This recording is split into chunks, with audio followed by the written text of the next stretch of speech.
أشهد أن لا إله إلا الله وحده لا شريك له وأشهد أن محمدا عبده ورسوله أما بعد فأعوذ بالله من الشيطان الرجيم بسم الله الرحمن الرحيم الحمد لله رب العالمين الرحمن الرحيم مالك يوم الدين إياك نعبد وإياك نستعين اهدنا الصراط المستقيم صراط الذين أنعمت عليهم صراط الذين أنعمت عليهم غير المغضوب عليهم ولا الضالين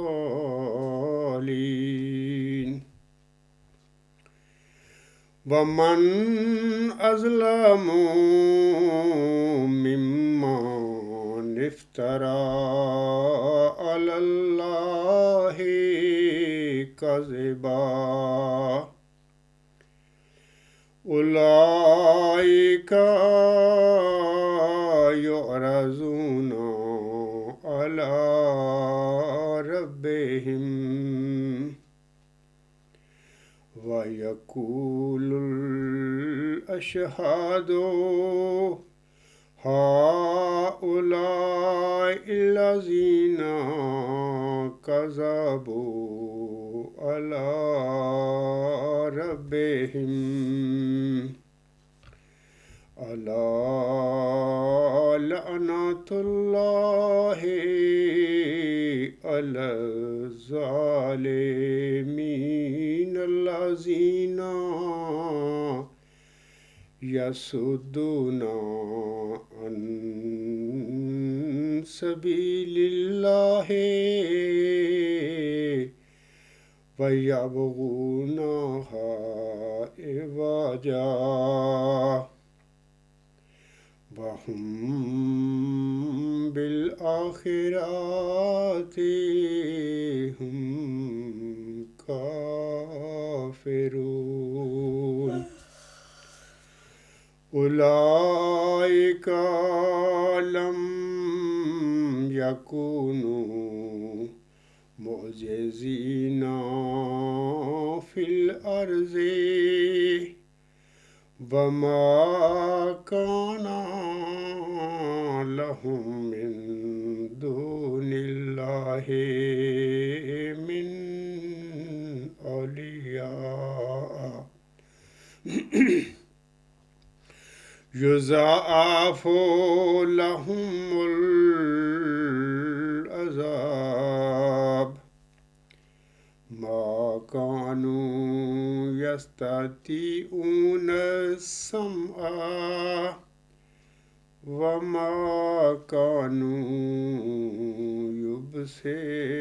يبصرون أولئك الذين خسروا أنفسهم وضل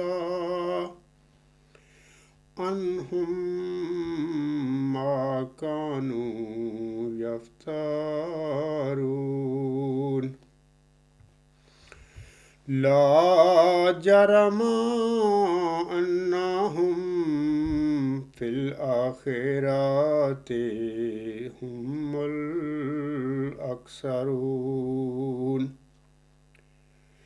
إن الذين آمنوا وعملوا الصالحات وأخبتوا إلى ربهم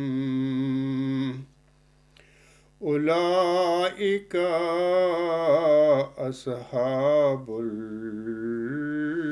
الجنة هم فيها خالدون مثل الفريقين كالأعمى والأصم والبصير والسميع هل يستويان مثلا أفلا تذكرون۔ یہ سورت ہود کی آیت نمبر 19 سے آیت نمبر 25 تک 7 آیات ابھی میں نے تلاوت کی ہیں۔ ان آیات میں اللہ تعالیٰ فرماتا ہے، اور اس سے ظالم کون ہو سکتا ہے جو اللہ پر جھوٹ گھڑے؟ یہی لوگ ہیں جو اپنے رب کے حضور پیش کیے جائیں گے، اور گواہی دینے والے کہیں گے کہ یہی وہ لوگ ہیں جنہوں نے اپنے رب پر جھوٹ بولا تھا۔ خبردار، ظلم کرنے والوں پر اللہ کی لعنت ہے۔ وہ لوگ جو اللہ کی راہ سے روکتے ہیں اور اسے ٹیڑھا کرنا چاہتے ہیں، اور وہی ہیں جو آخرت کا انکار کرنے والے ہیں۔ یہی وہ لوگ ہیں جو کبھی زمین میں اللہ والوں کو عاجز نہیں کر سکیں گے، اور ان کے لیے اللہ کو چھوڑ کر اور کوئی دوست نہیں۔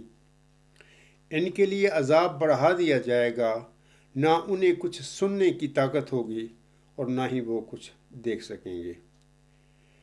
یہی وہ لوگ ہیں جنہوں نے اپنے آپ کو گھاٹے میں ڈالا، اور جو بھی وہ جھوٹ گھڑا کرتے تھے وہ ان کے ہاتھ سے جاتا رہا۔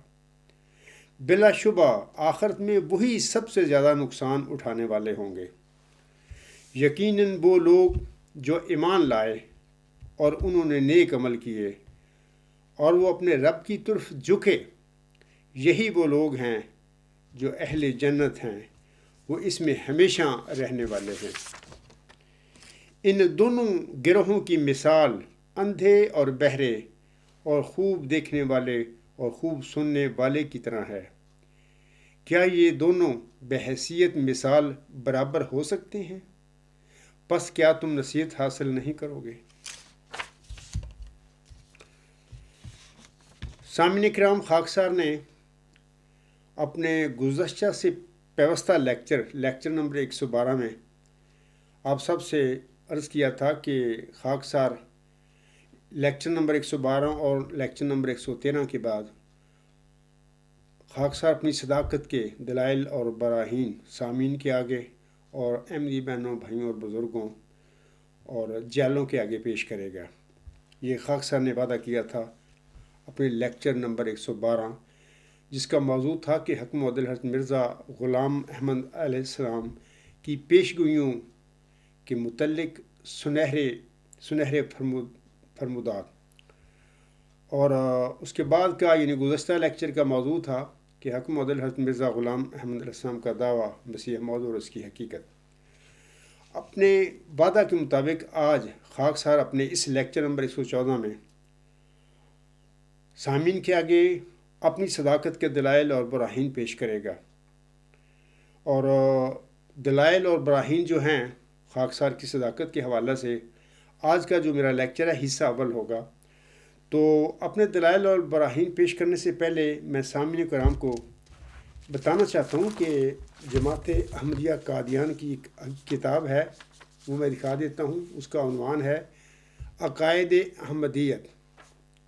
عقائد احمدیت یہ نظارت دعوت تبلیغ صدر انجمن احمدیہ قادیان کی 1975 میں شائع کردہ ہے۔ تو اس کتاب کے اس کتابچہ ہے، اس کے آخر پہ جو آخری ورک ہے، اس کا آخری جو صفحہ ہے تو اس کا آپ دیکھ لیں، راست بازوں کی پہچان۔ اس کے حوالہ سے جو مرتب کرنے والے ہیں، لکھنے والے ہیں اس کتابچے کو، انہوں نے راست بازوں کی پہچان کے 7 قرآنی معیار کا ذکر فرمایا ہے آخر پہ، آپ دیکھ لیں۔ اور اس کے اندر کا جو صفحہ ہے اس میں حضرت مسیح موعود علیہ الصلوۃ والسلام کی صداقت کے حوالے سے 9 معیاروں کا ذکر فرمایا گیا ہے۔ یہ جو کتابچہ ہے یہ میں آپ لوگوں کو دکھا رہا ہوں، عقائد احمدیت، اس کا آخری ورق یعنی آخری صفحہ اور آخری صفحہ سے اندر والا جو صفحہ ہے، وہ دونوں صفحوں کی میں بات کر رہا ہوں۔ اب میں چونکہ یہ صفحے ذرا باریک کتابچہ ہے تو میں موٹے کر کے آپ لوگوں کو دکھا رہا ہوں کہ دیکھیں راست بازوں کی پہچان، یہ دیکھیں، اور 7 معیار، قرآنی معیار جماعت احمدیہ قادیان پیش کرتی ہے کسی بھی سچے مسلح، کسی بھی سچے مجدد، کسی بھی سچے مرسل کی صداقت کے حوالے سے 7 قرآنی معیار انہوں نے پیش کیے ہیں، لکھے ہیں۔ اور وہ یہ سارے 7 جو معیار ہیں قرآنی، حضرت مرزا غلام احمد علیہ السلام جو ہمارے آقا اور محمدی مریم حضرت مرزا غلام احمد صاحب ہیں، ان کا دعویٰ ہے امام مہدی و مسیح موعود ہونے کا، ان کی صداقت کے حوالے سے جماعت احمدیہ قادیان کا یہ شائع کردہ کتابچہ ہے یا کتاب ہے۔ تو آخر پہ یہ جو 7 قرآنی معیار ہیں، دراصل حضرت مرزا غلام احمد صاحب کی صداقت کے حوالے سے ہی انہوں نے یہ شائع کیے ہوئے ہیں۔ اس کے بعد جو آخری صفحے سے اندر والا صفحہ ہے تو اس کا بھی میں نے موٹا کر کے آپ کو دکھا رہا ہوں۔ دیکھیں حضرت مسیح موعود علیہ السلام کی سچائی کے حوالہ سے انہوں نے 9 معیاروں کا ذکر فرمایا ہوا ہے۔ تو انشاءاللہ تعالی آج خاکسار راست بازوں کی پہچان کے جو 7 قرآنی معیار ہیں، ان کی روشنی میں خاکسار اپنے دعویٰ موعود ذکی غلام مسیح الزماں کو پیش کر کے آپ لوگوں کو ان 7 قرآنی معیار کو اپنی صداقت کے حوالے سے پیش کرے گا کہ سارے 7 قرآنی معیار خاکسار کی صداقت پر انشاءاللہ تعالی گواہی دیں گے۔ اور آپ بالکل ان 7 معیار جو ہیں قرآن کے، ان کی روشنی میں خاکسار کے دعویٰ کو پرکھنے کی کوشش کریں۔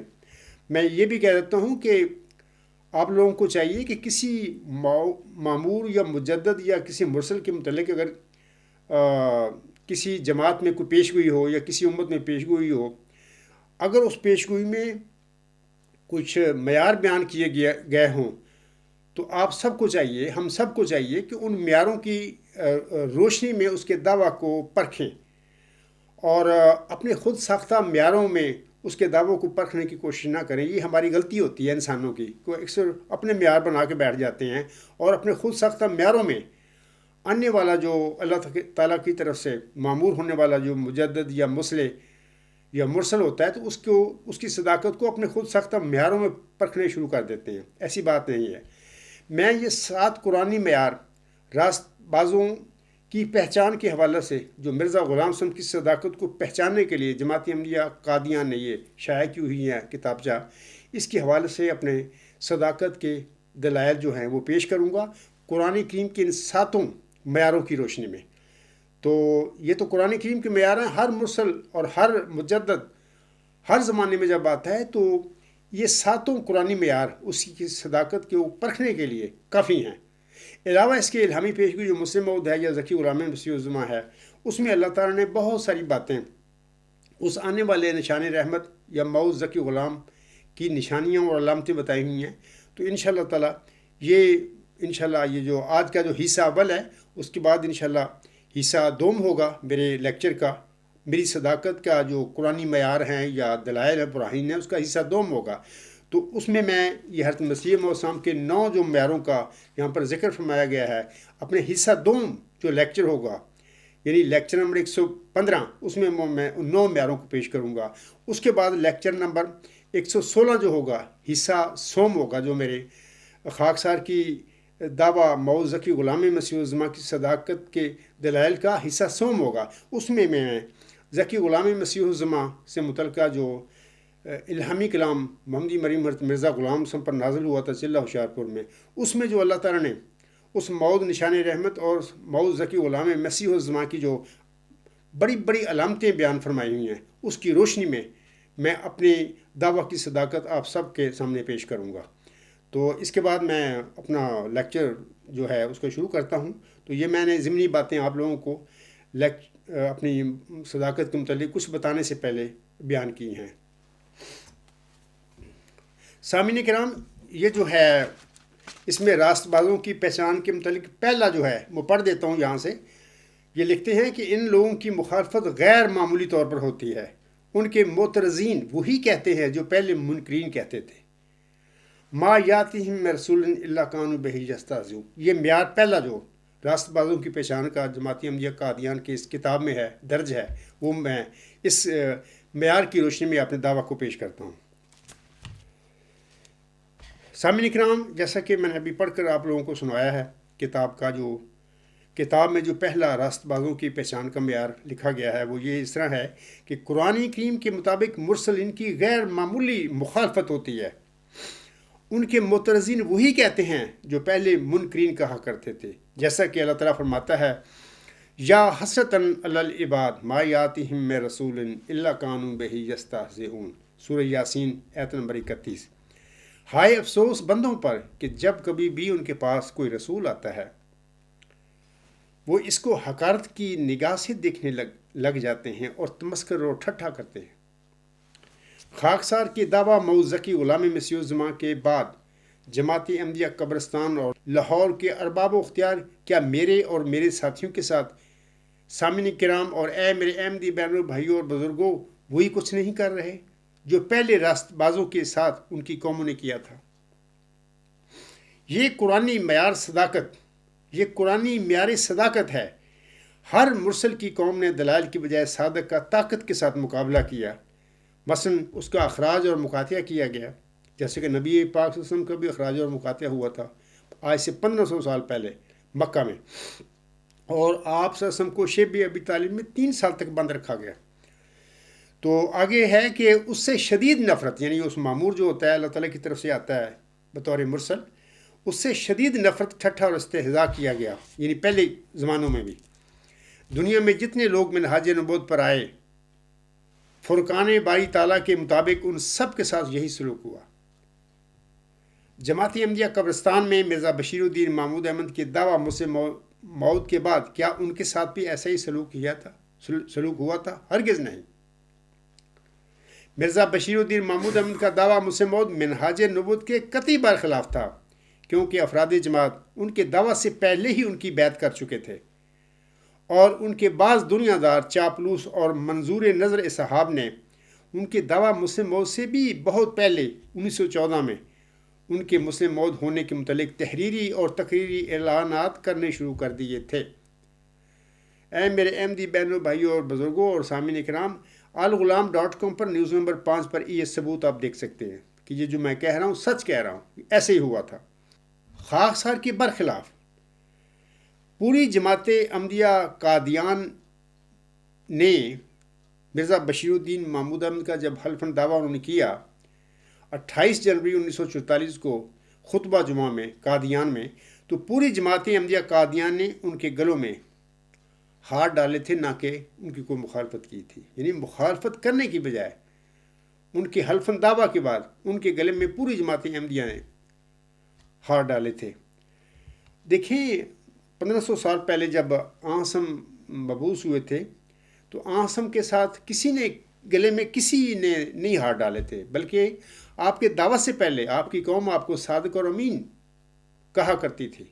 دعویٰ کے بعد یہی قوم جو تھی شدید مخالف ہو گئی آنسم کے، اور بدبخت ابو جہل جو ہے اور اس کے حواریوں نے آپ صلی اللہ علیہ وسلم کو شیب ابی طالب میں مبعوث کر دیا. لیکن میں یہ کہتا ہوں کہ اگر ابو جہل آنسم کی بجائے 1500 سال پہلے مکہ میں حضرت صلی اللہ علیہ وسلم کی بجائے ابو جہل دعویٰ کرتا جھوٹا اپنے نبی ہونے کا، تو کیا مکہ کا کوئی فرد یا کوئی بشر کیا ابو جہل کے دعوے کا انکار کرتا؟ ہرگز نہ۔ بلکہ اسی طرح ابو جہل کے گلے میں ہاتھ ڈالے جاتے، جیسا 1944 میں مرزا بشیر الدین محمود کے حلفاً دعویٰ جو مسلم موت تھا، اس کے بعد پوری جماعت احمدیہ قادیان نے ان کے گلے میں ہاتھ ڈالے تھے۔ ابو جہل کے گلے میں بھی اسی طرح ہاتھ ڈالے جاتے 1500 سال پہلے، اگر آسم کی بجائے ابو جہل جھوٹا دعویٰ نبی ہونے کا کر دیتا۔ سامعین اکرام، یہ اس بات کا قطعی ثبوت ہے کہ مرزا بشیر الدین محمود احمد 20 فروری 1886 کی لہمی پیشگوئی کے مصداق نہیں تھے، کیونکہ ان کا دعوی منہاج نبوت کے برخلاف ہے، اور نہ ہی مذکورہ بالا قرآنی معیار جو ابھی میں نے اس کتاب میں آخر لکھا گیا ہے کہ قرآن کریم کے مطابق مرسلین کی غیر معمولی مخالفت ہوتی ہے، نہ ہی اس قرآنی معیار کے مطابق ان کے ساتھ صادقوں ایسا سلوک ہوا تھا۔ بلا شبہ مرسلین کی مخالفت اور استہزاء اور ٹھٹھے کا قرآنی معیار کیا اس عاجز کے دعویٰ کے سچا ہونے کے لیے کافی ثبوت نہیں ہے؟ کیا یہ قرآنی معیار اس عاجز کے سچے دعویٰ پر پورا نہیں اترتا کہ جو سچے لوگ ہوتے ہیں ان کی اسی طرح مخالفت ہوتی ہے، ان کے ساتھ ٹھٹھا اور استہزاء ہوتا ہے؟ آج کل میرے متعلق بھی جمبا صاحب کبھی ہواؤں سے باتیں کرتا ہے، کبھی دیواروں سے کرتا ہے، کبھی جمبا صاحب دیواروں کے سامنے کھڑے ہو کر خطبے دیتا ہے۔ جمبا صاحب کے 2-4 ہی مرید ہیں تو ان کے دعوے کو کوئی بھی نہیں اس کے دعوے کی توجہ کرتا ہے۔ یہ ساری ٹھٹھے اور تمسخر کی باتیں ہیں، جبکہ عبدالغفار جمبا 18 سال سے بلکہ 28 سال سے قبرستانی جماعت کو اپنے دعوے کی طرف بلا رہا ہے کہ آئیں بیٹھیں بات کریں، اور دلائل کے ساتھ بات کرتے ہیں تاکہ پتہ لگے کہ ہم دونوں مدعیوں میں سے، یعنی مرزا بشیر الدین محمود احمد اور خاکسار کہ مدعی جو ہے، خاکسار جو مدعی ہے مئو ذکی غلام مسیح الزماں ہونے کا، ہم دونوں مدعیوں میں سے کس کے دعوے کی قرآن کریم کے جو معیار ہیں وہ تصدیق کرتے ہیں اور کس کی تکذیب کرتے ہیں، لیکن وہ بات کرنے کے لیے تیار نہیں، صرف ٹھٹھا تمسخر استہزاء اس عاجز سے اور مخالفت اس عاجز کی، اور 18 سال سے اس عاجز کو بھی کیل میں میرے اہل و یاہل کے ساتھ محبوس کیا ہوا ہے، اور اس طرح میرے دیگر جو ساتھی ہیں سارے میرے دعوے پر غور و فکر کر کے جو مجھ پر ایمان لے آئے، میرے دعوے پر انہوں نے مان لیا، ان کے ساتھ بھی یہ سلوک کیا گیا ہے۔ اور کرنے والے کون ہیں؟ یہ جماعت احمدیہ قبرستان کے نام نہاد خلیفے، ان کے نام ارباب الاختیار وغیرہ ہیں۔ دوسرا جو معیار ہے راست بازوں کی پہچان جو یہاں پر دوسرے نمبر پر، وہ یہ ہے کہ سچے مامور اور مرسلین گزشتہ بزرگوں اور مامورین کی تصدیق کرتے ہیں، ان کو جھٹلاتے نہیں، ان پر بہتان نہیں لگاتے، ان کی تکذیب نہیں کرتے۔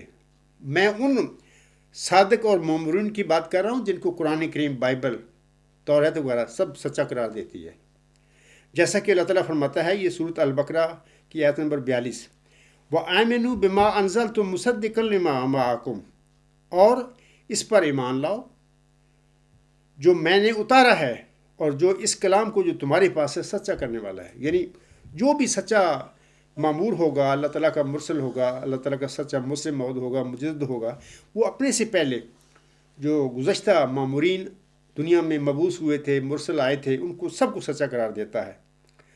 سامعین کو واضح رہے کہ قرآنی تعلیم کے مطابق یہ عاجز نہ صرف پہلے آنے والے رسولوں کو سچا قرار دے کر ان کی تصدیق کرتا ہے، بلکہ بحیثیت رسول ان میں سے کسی ایک میں بھی فرق نہیں کرتا، جبکہ اس وقت بھی دنیا میں ایسے بدبخت مدعیان نبوت ہیں جو کہ نہ صرف گزشتہ انبیاء جنہیں تمام الہامی کتابیں سچا قرار دیتی ہیں انہیں نہ صرف ناکام قرار دیتے پھر رہے ہیں، بلکہ ان کی شان میں گستاخیاں اور ان پر بدکاری ایسے جھوٹے اور گندے الزام بھی لگاتے پھر رہے ہیں۔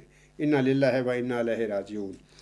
جہاں تک مرزا بشیر الدین محمود احمد کے دعویٰ مسلم موعود کا تعلق ہے تو انہوں نے 20 فروری 1886 کی الہامی پیشگوئی میں وعدہ دیے گئے نشان رحمت یعنی ذکی غلام سے متعلقہ پیشگوئی کے مصداق ہونے کا جھوٹا دعویٰ کر کے نہ صرف اپنے محترم والد حضرت مرزا غلام احمد علیہ السلام کی صداقت پر حملہ کیا ہے، بلکہ ان کے دعویٰ یعنی حضرت مرزا غلام صاحب کے دعویٰ اور آپ علیہ السلام پر ذکی غلام اور اس کے دیگر صفاتی ناموں کے ساتھ نازل ہونے والی الہامی بشارتوں کو بھی مشکوک بنا دیا ہوا ہے۔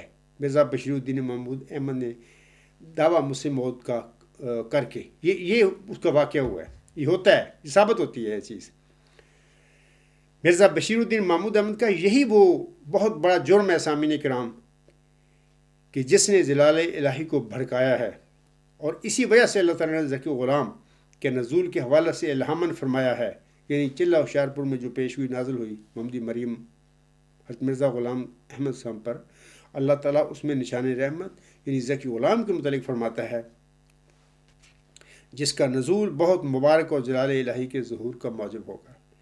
اور یہ مجموعہ اشتہارات جلد اول صفحہ 100 تا 102 پر حوالہ ہے۔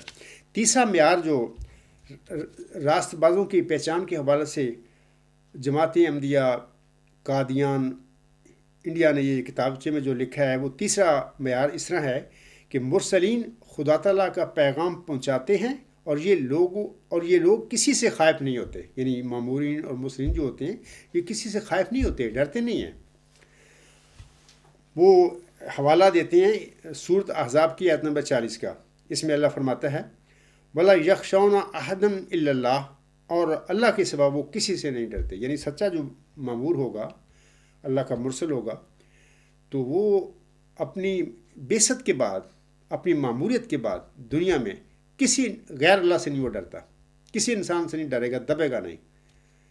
مجھے مرزا طاہر احمد نے کافی دباؤ ڈالنا چاہا، ڈرانے کی کوشش کی، ابھی بھی خراج مقاطع میں سے اور میں اور میرے اہل و یار میری جماعت کے دوسرے لوگ بھی ہم گزر رہے ہیں، لیکن ہم یہ غیر اللہ لوگ ہیں، ان کی حیثیت ہی کوئی نہیں ہے، مری ہوئی کیڑی کی طرح ہم ان کو سمجھتے ہیں، ان کی کوئی حیثیت نہیں، ہم ان سے ڈرنے والے نہیں۔ سامعین کرام اور اے میرے احمدی بہنوں، بھائیوں اور بزرگوں، آپ سب محمودی نظام میں مقید احمدیوں کی ذہنی حالت سے آگاہ ہوں گے۔ ان لوگوں کی ذہنی تطہیر کر کے اور اخراج اور مقاطعہ کی سزاؤں کا خوف دلا کر انہیں عملاً زندہ درگور بنا دیا گیا ہے، جیسا کہ اللہ تعالیٰ 20 فروری 1886 کی الہامی پیشگوئی میں فرماتا ہے، اے مظفر تجھ پر سلام، خدا نے یہ کہا تا وہ جو زندگی کے خواہاں ہیں موت کے پنجہ سے نجات پامیں، اور وہ جو قبروں میں دبے پڑے ہیں باہر آویں۔ کیا آج احمدیوں کی موجودہ حالت پیشگوئی مسلم موعود اور ملہم کی صداقت کا منہ بولتا ثبوت نہیں ہے کہ مرزا غلام صاحب ایک سچے مامور تھے، سچے مرسل تھے، اور ان پر یہ جو الہامی پیشگوئی نازل ہوئی تھی یہ بھی سچی تھی، کیونکہ اس کے مطابق سارا واقعہ ہو چکا ہے۔ جماعت احمدیہ قادیان میں سارے احمدیوں کے ساتھ وہی کچھ ہو گیا ہے جو الہام میں فرمایا گیا ہے۔ واضح ہے کہ کسی انسان کو سچائی اور اپنے سچے ہونے کا عرفان دلیر بناتا ہے۔ یہ ایک نئی بات میں بتا رہا ہوں آپ لوگوں کو کہ اللہ تعالیٰ نے نہ صرف اس عجز کو خلیفہ ثانی کے دعویٰ مسلم موت کے جھوٹے ہونے کی وجوہات سے آگاہ فرمایا، بلکہ الہامی پیشگوئی میں موعود ذکی غلام مسیح الزماں کی علمی، الہامی اور قطعی نشانیاں عنایت فرما کر یہ بھی بتا دیا کہ اے عبدالغفار تو کس طرح پر سچا ہے۔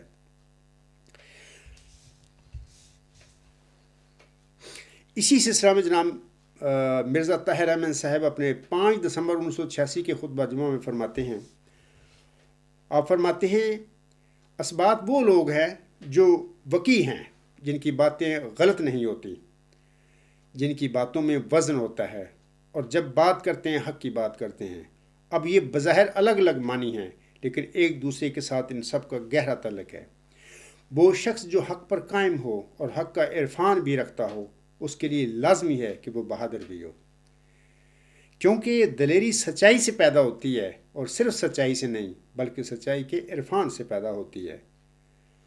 اور دلائل میں جب گفتگو ہو رہی ہو تو وہ شخص جس کے پاس حق ہو، جس کے پاس مضبوط اور قاطع دلیل ہو، جو شخص اس مضمون کا عرفان رکھتا ہو جس میں گفتگو کر رہا ہے، اس کی بات میں ایک عجیب شوقت پیدا ہو جاتی ہے، جیسا کہ اس الہامی پیشگوئی میں فرماتا ہے وہ صاحب شکو عظمت اور دولت ہوگا۔ وہاں پر بھی مرزا طاہر بھی فرما رہے ہیں کہ جو سچا ہوگا، مامور اور مرسل ہوگا، اللہ تعالیٰ کی طرف سے مبعوث کیا گیا ہوگا، تو اس کی بات میں ایک عجیب شوقت پیدا ہو جاتی ہے۔ یہی باتیں جو میرے وجود سے ظاہر ہو رہی ہیں لوگوں کے آگے، تو یہی وہ پیشگوئی کی جو نشانیاں ہیں، مثلا اللہ تعالیٰ فرماتا ہے اس کے بعد فضل ہے جو اس کے آنے کے ساتھ آئے گا، وہ صاحب شکو عظمت اور دولت ہوگا۔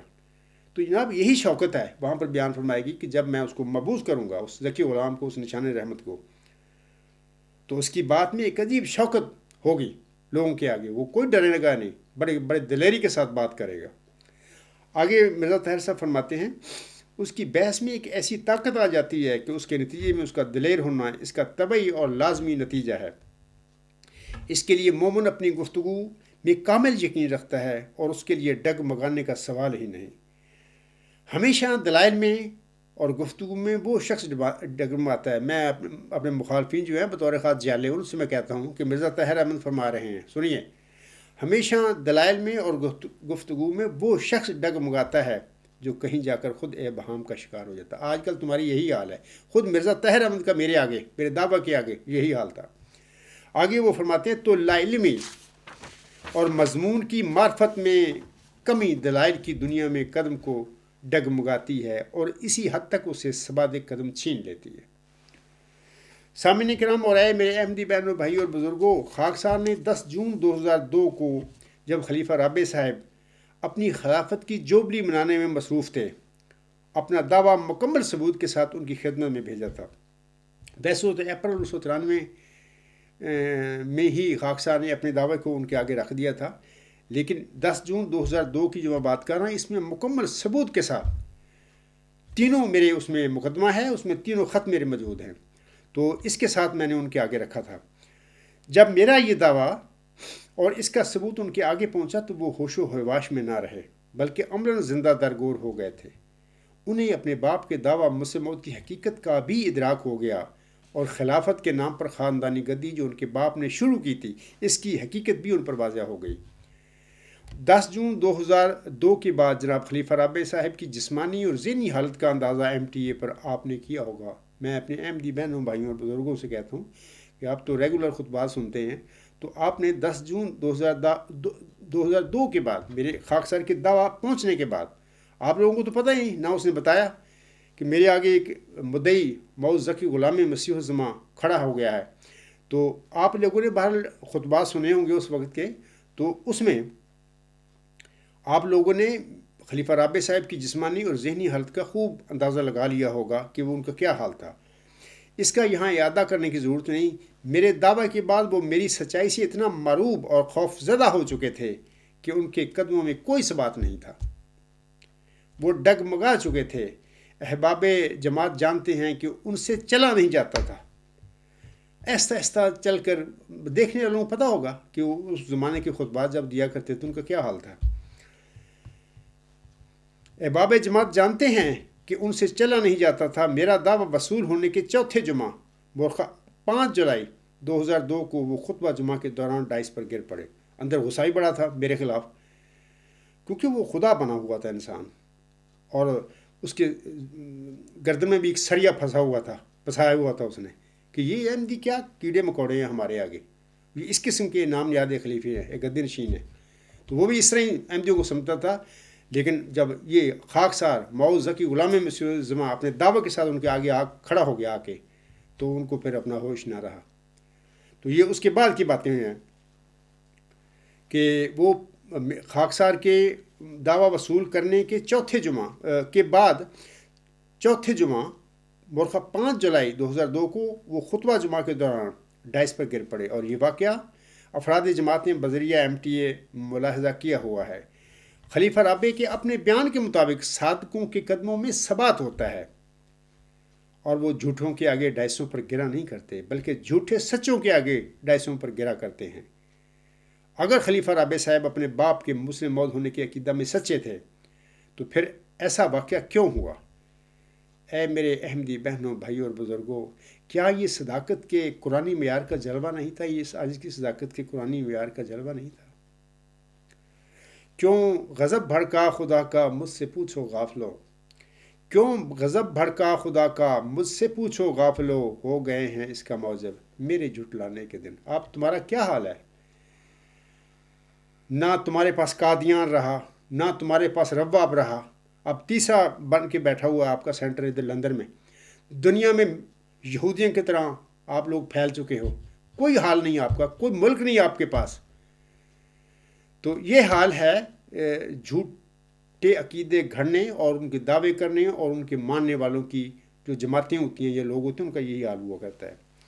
سامعین کرام، ولا یخشون احدن الا اللہ کے فرمان کے مطابق میرے اور میری جماعت کے کسی بھی ممبر کے دل میں جماعتی نظام اور اس کے ارباب و اختیار کا کوئی خوف نہیں ہے۔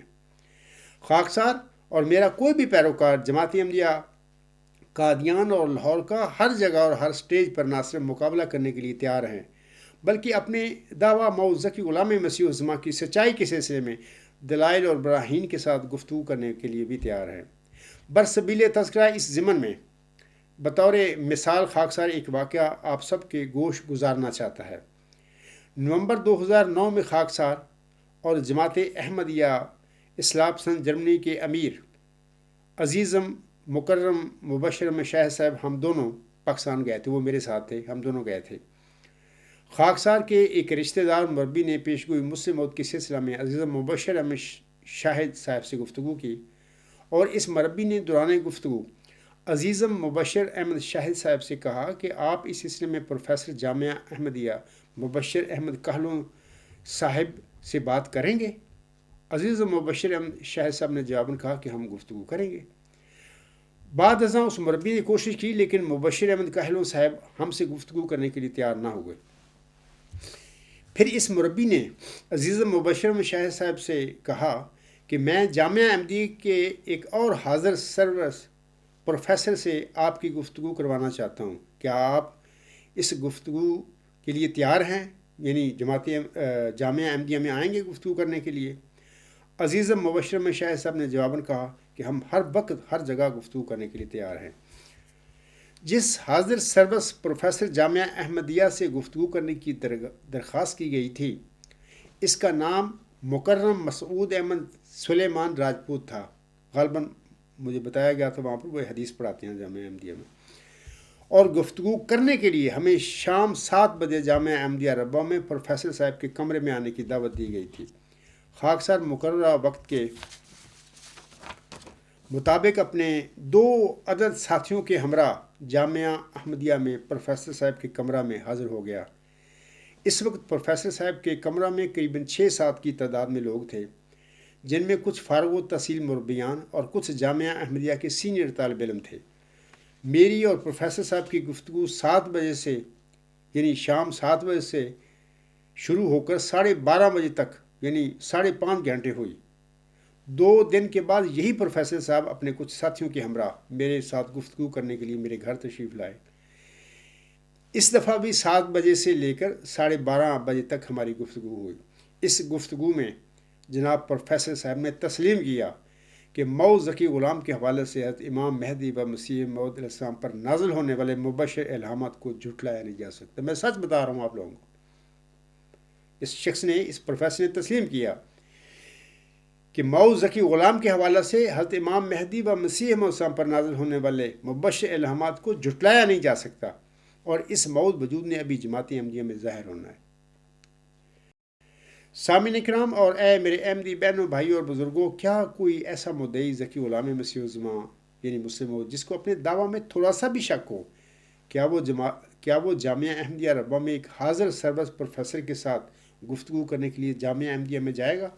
اور شام کے وقت کیا اس عاجز کے جامعہ احمدیہ میں پیش ہوئی مسلم موت کے سلسلے میں گفتگو کرنے کے لیے جانے سے قرآنی معیار ولا یخشون احدا الا اللہ کی تصدیق نہیں ہوتی؟ خاکسار بارہا اعلان کر چکا ہے کہ اگر الہامی پیشگی مسلم موت کے حوالے سے فیصلہ کرنے کے لیے قبرستانی جماعت کا نام نہاد خلیفہ یا اس کے پیٹ پرست مولوی خاکسار کو لندن یا فرینکفرٹ آنے کی دعوت دیں تو خاکسار اور میرے ساتھی ہم وقت اس کام کے لیے تیار ہیں۔ ہمیں ان کا کوئی خوف نہیں ہے۔ یہ چند باتیں خاکسار نے اس لیے لکھی ہیں یا آپ لوگوں کو بتا رہا ہوں، یہ چند باتیں خاکسار آپ کو اس لیے بتا رہا ہے تاکہ آپ سب کو علم ہو جائے کہ قرآن کریم کے مطابق صادق صرف اللہ تعالیٰ سے ڈرتا ہے، اور غیر اللہ سے اس کو کوئی خوف نہیں ہوتا، بلکہ وہ غیر اللہ کو مری ہوئی کیڑی کے برابر بھی نہیں سمجھتا۔ اور اللہ تعالیٰ نے ان صفات حسنہ سے اس عاجز کو بھی اور میرے پیروکاروں کو بھی نواز رکھا ہے، الحمدللہ رب العالمین۔ 2 دن کے بعد سامعین کرام، وہاں پر میرے استاد، جب میں میٹرک تعلیم اسلام ہائی اسکول میں پڑھا کرتا تھا تو میرے ایک استاد تھے مکرم و محترم محمد ہارون خان صاحب، وہ میں نے ان سے ہسٹری پڑھی، یعنی تاریخ، اپنا جغرافیہ تاریخ والا ایک مضمون ہوتا تھا، وہ میں نے پڑھا ان سے. تو ان کو پتہ لگ گیا کہ یہ عاجز وہاں پر گیا ہوا ہے. تو انہوں نے مجھے فون کیا اور کہلا بھیجا کہ غفار ادھر آؤ میرے پاس، اور اچھا ٹائم لے کر آنا، میں آپ سے بات کرنا چاہتا ہوں.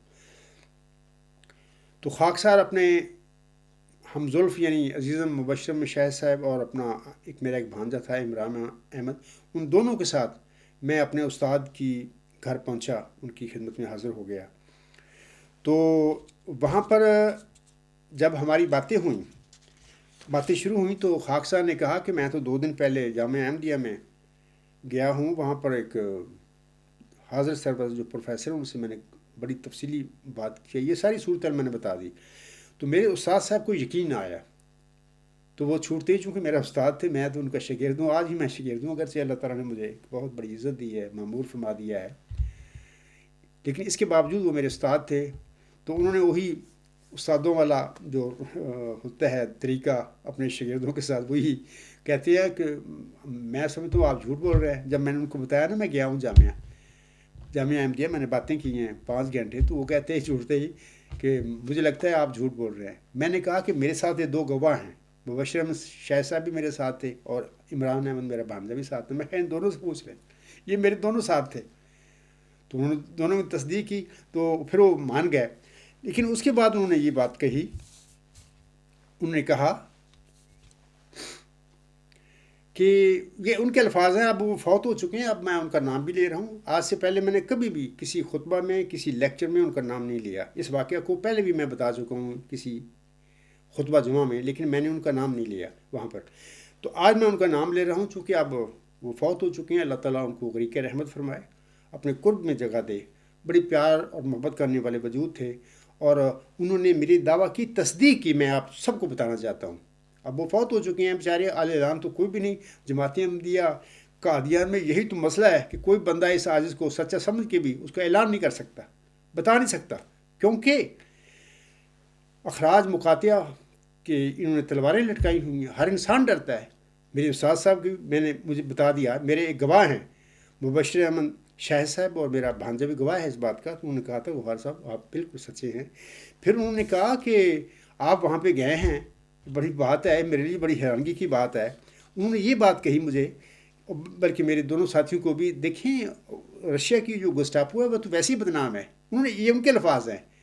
تو یہ جو ان کا طریقہ واردات ہے، ان کو قادیانیوں کا جو طریقہ انہوں نے جماعت میں چلایا ہوا، تو یہ تو اصل بڑے ظالم لوگ ہیں. وہ تو رشیا کی گسٹاپو والے تو بڑے ویسے ہی بدنام ہیں. یہ ان کے الفاظ ہیں. اب بہت ہو چکے ہیں وہ بیچارے. اللہ ان کے درجات بلند فرمائے اور ان کو اپنی رحمت اور بخشش کی چادر میں لپیٹ لے. یہ باتیں میں اپنے استاد صاحب مکرم و محترم محمد ہارون خان صاحب کی تھی جو ہوئی ہیں میرے ساتھ. تو میں آپ لوگوں کو میں نے ضمنی یہ باتیں بتائی ہیں. چوتھا جو معیار ہے، یہ صادقوں راست بازوں کی پہچان کا، یہ جو یہاں پر جماعت احمدیہ قادیان والے لکھتے ہیں، مامورین اور مرسلین کو اللہ تعالیٰ اس وقت دنیا میں معمور فرماتا ہے جب دنیا میں مختلف قسم کے مذہبی، اخلاقی اور سیاسی فساد برپا ہو چکے ہوتے ہیں. جیسا کہ اللہ تعالیٰ نے امی نبی حضرت محمد مصطفیٰ احمد مجتبیٰ صلی اللہ علیہ وسلم کی بعثت کے سلسلے میں فرمایا ہے قرآن کریم میں. یہ سورۃ الروم آیت نمبر 42. ظہر الفساد فی البر والبحر بما کسبت ایدی الناس، یعنی نبی پاک صلی اللہ علیہ وسلم کی بعثت کے وقت دنیا میں خشکی اور تری میں لوگوں کے کاموں کی وجہ سے فساد ظاہر ہو گیا تھا. سامعین کرام اور اے میرے احمدی بہنوں، بھائیوں اور بزرگوں، اس وقت عالمی حالات پر غور فرمائیں. اس وقت میں کہہ رہا ہوں، اس وقت عالمی حالات پر غور فرمائیں. عالم میں اسلام کو دیکھیں کہ 57 مسلمان ملکوں کی غربت اور عزت کا کیا حال ہے. آج مسلمانوں کا جو حال ہے، کیا 15ویں صدی ہجری سے پہلے بھی کبھی مسلمانوں کی اس قدر ناگفتہ بے حالت ہوئی تھی؟ ہرگز نہیں. غربت، افلاس اور لڑائیوں نے بنی نوع انسان کو بے حال کر دیا ہوا ہے. اس صدی ہجری کے آغاز سے ہی زلزلوں کا ایک ایسا سلسلہ شروع ہوا ہے، حتیٰ کہ ایک دن میں 3 زلزلے آ رہے ہیں. کیا آج خشکی اور سمندروں میں انسانوں کے ساتھ برسر پیکار نہیں ہے؟ کیا اس حقیقت کا یہ کھلا ثبوت نہیں ہے کہ زمین اپنے باسیوں کی بد عملیوں کی وجہ سے ناراض ہو گئی ہے؟ خروج دجال کے حوالے سے آن حضرت صلی اللہ علیہ وسلم فرماتے ہیں، یہ حدیث میں ترجمہ پڑھتا ہوں آخر پہ اور ایک سطر پڑھ دیتا ہوں، وہ لکھنے والا یہ مطلب کہ نافع رضی اللہ تعالیٰ عنہ سے روایت ہے، انا رسول اللہ صلی اللہ علیہ وسلم قال انما یخرج من غضبات یغضبوها، صحیح مسلم جلد 6 صفحہ 395 پر یہ روایت لکھی گئی ہے۔ نافع رضی اللہ تعالیٰ، میں ترجمہ پڑھتا ہوں، نافع رضی اللہ تعالیٰ عنہ سے روایت ہے، کہا ابن سیاد مدینے کے ایک راستہ میں ابن عمر رضی اللہ تعالیٰ عنہ کو ملا۔ ابن عمر رضی اللہ تعالیٰ عنہ نے اس کو ایسی بات کہہ دی جس سے وہ ناراض ہو گیا، وہ پھول گیا، یہاں تک کہ اس نے راستہ کو بھر دیا۔ ابن عمر رضی اللہ تعالیٰ عنہ حضرت حفصہ رضی اللہ تعالیٰ عنہ کے گھر گئے، یہ ان کی بہن تھی، یہ ام المومنین بھی تھی۔ انہیں اس واقعہ کی اطلاع مل گئی تھی، وہ کہنے لگی، اللہ تجھ پر رحم کرے اپنے بھائی کو، اللہ تجھ پر رحم کرے، ابن سیاد سے تو کیا چاہتا تھا؟ کیا تجھے علم نہیں کہ رسول اللہ صلی اللہ علیہ وآلہ وسلم نے فرمایا تھا کہ دجال ایک غصہ کی وجہ سے نکلے گا جو اس کو ناراض کر دے گا۔ ایک دوسری حدیث بھی پڑھ دیتا ہوں، یہ بھی صحیح مسلم جلد 6 صفحہ 396 پر ہے، ان نافع قال علم تعلم انہ قد قال ان اول ما یبعثہ علی الناس غضب یغضبہ۔ نافع رضی اللہ تعالیٰ عنہ سے روایت ہے، کہا کیا تو نہیں جانتا کہ رسول اللہ صلی اللہ علیہ وسلم نے فرمایا اول جو چیز دجال کو بھیجے گی لوگوں پر وہ اس کا غصہ ہے، یعنی غصہ اس کو نکالے گا۔ سامعین کرام، 9/11 یعنی 2001 کے بعد دجال موعود کے خروج میں اب کوئی کسر باقی رہ گئی ہے؟ اس نے آن حضور صلی اللہ علیہ وسلم کی پیشگوئی کے مطابق کیا مسلمان ملکوں پر قیامت نہیں ڈھائی ہوئی؟ کیا خروج دجال اس حقیقت کا قطعی ثبوت نہیں ہے کہ آن حضرت صلی اللہ علیہ وسلم کے فرمودہ کے مطابق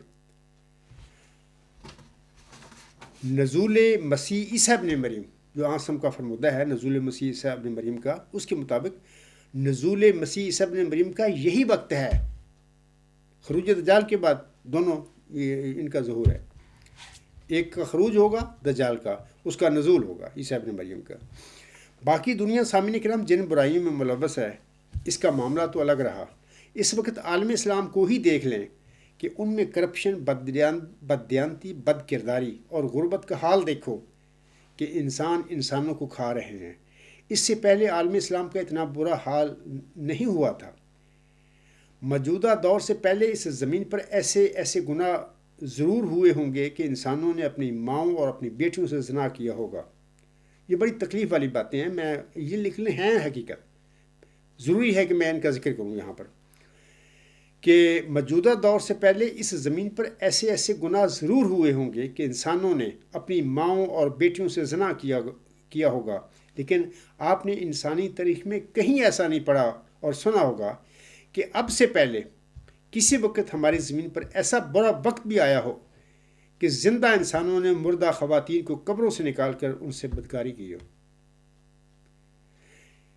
غیر مسلموں سے نہیں بلکہ مسلمانوں کی بدبختی کی انتہا دیکھیے کہ آج زمین ان کے ہاتھوں سے سرزد ہوتے ہوئے ایسے مکروہ نظارے بھی دیکھ رہی ہے۔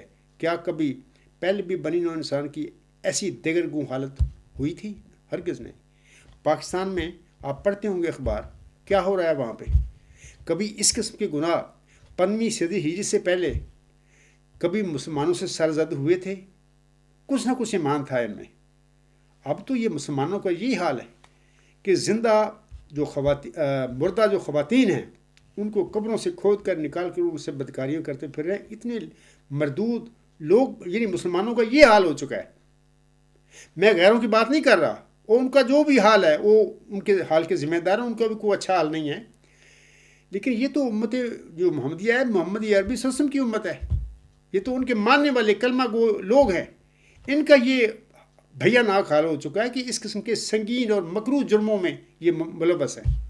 پھر میں کہتا ہوں کہ غیر مسلمانوں سے نہیں یعنی وہ تو بہت بڑے بڑے جرم کرتی ہیں، ان کے تو جرموں کی انتہا ہی نہیں، چونکہ وہ نہ مسلمان ہیں، بعض لوگ تو دیریے ہیں، بعض سارا ان کا مذہب ہے، بعض یہودی ہیں، ٹھیک ہے، وہ ان کا اسلام سے کوئی تعلق نہیں ہے، وہ بھی بہت سنگین برائیوں کے مجرم اس ٹائم ہو رہے ہیں دنیا میں۔ لیکن مسلمانوں کی بدبختی کی انتہا دیکھیے کہ آج زمین ان کے ہاتھوں سے سرزد ہوتے ہوئے ایسے مکروہ نظارے بھی دیکھ رہی ہے۔ پاکستان کی میں مثالیں دے رہا ہوں، ابھی 22 مئی کا اخبار میں غالباً نیا اخبار یا اس کا خبر اخبار کا یہ کوئی ضمنی اخبار ہے، اس میں واقعہ آیا۔ اس سے پہلے بھی کراچی میں ایسے واقع کافی ہوئے۔ تو دیکھیں مطلب کہ کیا مسلمان کرتے پھر رہے ہیں، مسلمان ہیں، کلمہ پڑھتے ہیں، ان کا مذہب کے کیا، ان کی تقویٰ کا کیا حال ہے؟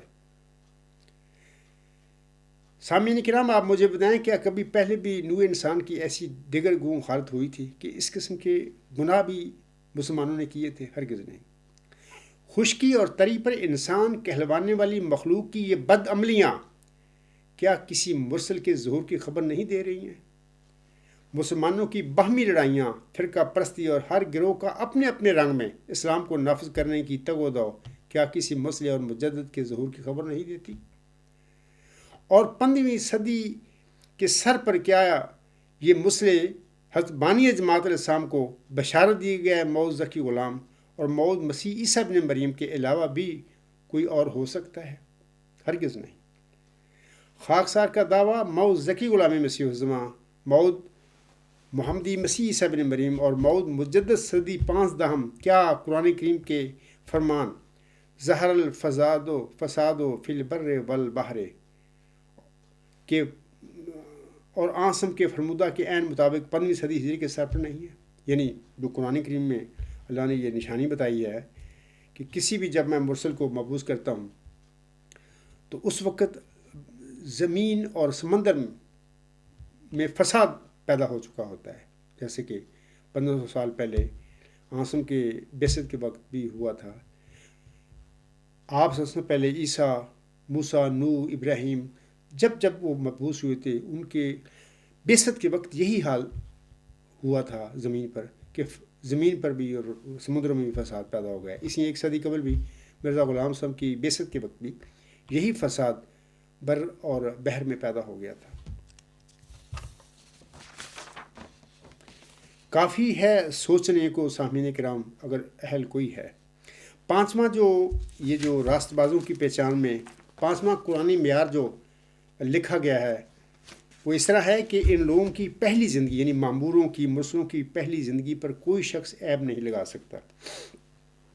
اللہ تعالیٰ اپنے رسول صلی اللہ علیہ وسلم سے مخاطب ہو کر فرماتا ہے کہ تو اپنی قوم سے کہہ دے فقد لبستو فیکم عمرن من قبل ہی افلا تعقلون، چنانچہ اس سے پہلے میں ایک عرصہ دراز تم میں گزار چکا ہوں، کیا پھر بھی تم عقل سے کام نہیں لیتے؟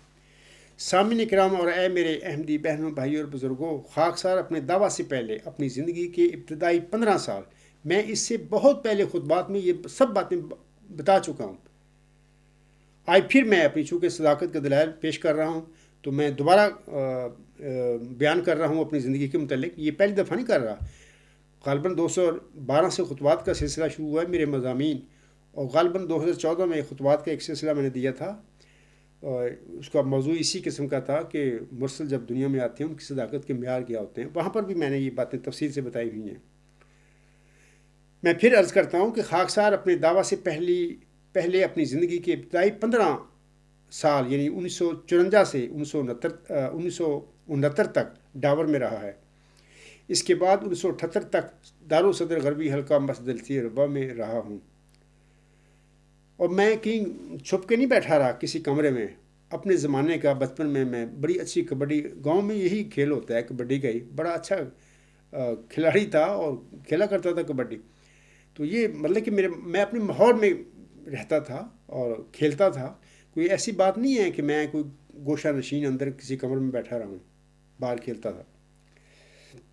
بعد میں سامعین کرام 1978 سے 1980 تک کراچی میں رہا، اورنگی ٹاؤن میں رہا اور ناظم آباد میں بھی کچھ عرصہ رہا، اور پھر 1981 سے 31 جنوری 1984 تک احمدیہ ہاسٹل دارالحمد نیو مسلم ٹاؤن لاہور میں رہا ہوں۔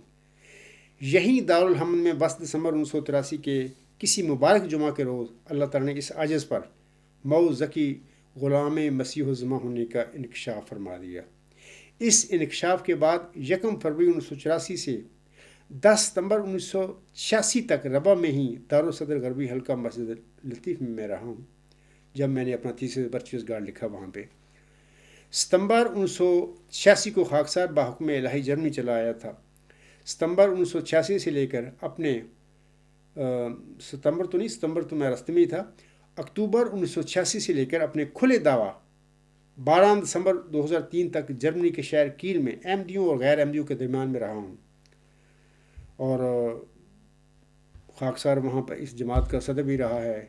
مستقل امام الصلاۃ میں رہا ہی تھا 17 سال، اور میرے احمدیوں سے بھی تعلقات تھے، غیر احمدیوں سے بھی تعلقات تھے۔ میں نے اکثر غیر احمدیوں کے یہ سنا ہے کہ وہ میرے احمدی جو بہن بھائی اور ہیں ادھر کیل میں، ان سے اکثر بعض کہا کرتے تھے غیر احمدی کہ مرزا غلام صاحب کی جو تعلیم ہے جو تم پیش کرتے ہو، اگر ہم نے کوئی انسان دیکھا ہے کیل میں تو وہ ایک شخص ہے عبدالغفار جمعہ۔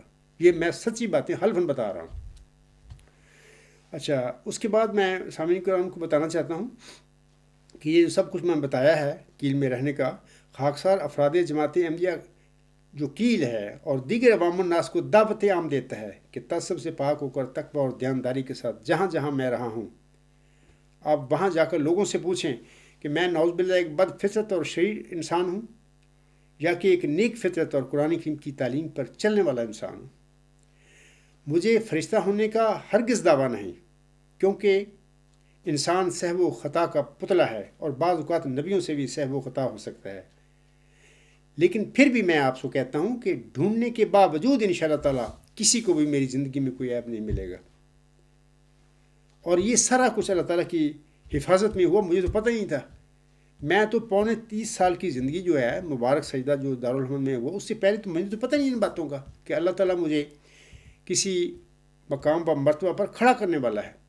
میں تو ایک عام انسان ہوں، عام پیدائشی احمدی، اور جو بھی اللہ تعالیٰ نے فطرت نیک فطرت پر پیدا کیا اسی کے مطابق اپنی زندگی گزاری، تو مجھے تو ان باتوں کو پتہ ہی نہیں، لیکن میں یقین سے کہتا ہوں کہ اللہ تعالیٰ نے میری حفاظت فرمائی، کیونکہ جس قسم کے ماحول میں رہا ہوں، ڈاور میں جانگلیوں کا شہر ہے، گاؤں ہے، اور ایسے لوگ ہیں ربا میں یا جہاں جہاں بھی میں رہا ہوں کھیلتا رہا ہوں، اور لیکن وہاں پر اگر میں ہر قسم کی برائی سے اگر بچا ہوں تو اللہ نے بچایا ہے مجھے، اللہ نے میری حفاظت کی ہے، وگرنہ میں یہ سمجھتا ہوں کہ بڑا مشکل ہے اس قسم کے جو ماحول ہوتے ہیں جہاں پر یہ چوریاں بدکاریاں کوئی جرم ہی نہیں ہے، تو وہاں پر کسی انسان کا بالکل ان چیزوں سے بچ جانا صرف اللہ تعالیٰ کی خاص تقدیر تھی، اس کی حفاظت تھی جو میرے شامل حال تھی۔ اللہ تعالیٰ کے فرشتے تھے جو ہمہ وقت مجھے اپنی نگرانی میں، انہوں نے میری زندگی 30 سال کی جو میں نے